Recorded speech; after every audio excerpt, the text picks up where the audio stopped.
সংবিধান ও আরপিওর শর্ত লঙ্ঘনের দায়ে জামাতে ইসলামীর রাজনৈতিক নিবন্ধন বাতিলের বিষয়টি খতিয়ে দেখে দ্রুত আইনি ব্যবস্থা গ্রহণ করা। এভাবেই সংবাদ সম্মেলনে এসে বাংলাদেশ জামায়াতে ইসলামীর রাজনৈতিক নিবন্ধন বাতিলের বিষয়টি খতিয়ে দেখে দ্রুত আইনি ব্যবস্থার দাবি জানান সচেতন নাগরিক সমাজের সদস্য সচিব ও নারী উদ্যোক্তা রুবায়াত ফাতেমা তনি। গত ২০ ফেব্রুয়ারি সিসিএস এর আয়োজিত এক সংবাদ সম্মেলনে এই দাবি তোলেন তিনি। তবে মাত্র দুদিনের ব্যবধানে ভিন্ন সুরে কথা বলছেন এই নারী উদ্যোক্তা। এক বিবৃতিতে তিনি জানান, জামায়াতের নিবন্ধন বাতিল চেয়ে প্রধানমন্ত্রীর কাছে পাঠানো স্মারকলিপিটি তার নিজের বক্তব্য নয়। ফলে প্রশ্ন উঠছে, মাত্র ২ দিনের ব্যবধানে কেন বদলে গেল তার অবস্থান?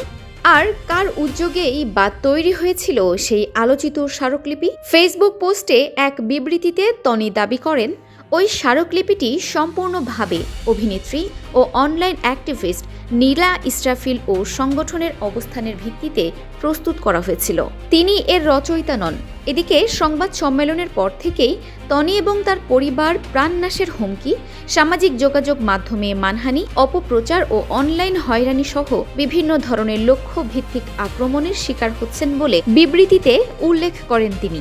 শুধু তাই নয়, তাকে এবং তার ব্যবসা প্রতিষ্ঠানকেও ক্ষতি সাধনের হুমকি দেওয়া হয়েছে। এই কার্যক্রমের ফলে তার ব্যক্তিগত মর্যাদা ও পেশাগত সুনাম ক্ষুণ্ণ হয়েছে এবং তার পরিবারকে নিরাপত্তাহীনতায় ফেলেছে বলে উল্লেখ করা হয়। এদিকে তনির বিবৃতিতে দাবির বিষয়টি দায় স্বীকার করেন সচেতন নাগরিক সমাজের আহ্বায়ক নীলা ইসরাফিল। তিনি তার ফেসবুক পোস্টে দাবি করেন, সম্প্রতি আয়োজিত সংবাদ সম্মেলনে উত্থাপিত স্মারকলিপিটি আমার ভাষা, বক্তব্য, দাবি, অবস্থান ও সংশ্লিষ্ট সকল চিন্তা চেতনা। এটি সম্পূর্ণরূপে আমার পরিকল্পনা, রচনা, উপস্থাপন এবং প্রতিটি শব্দের দায়ভার একান্তই আমার। সংবাদ সম্মেলনে উপস্থিত রুবায়াত ফাতেমা তনি বা অন্য যে কেউ এই চিঠির প্রণেতা নন এবং এর বিষয়বস্তুর জন্য কোনোভাবেই দায়ী নন।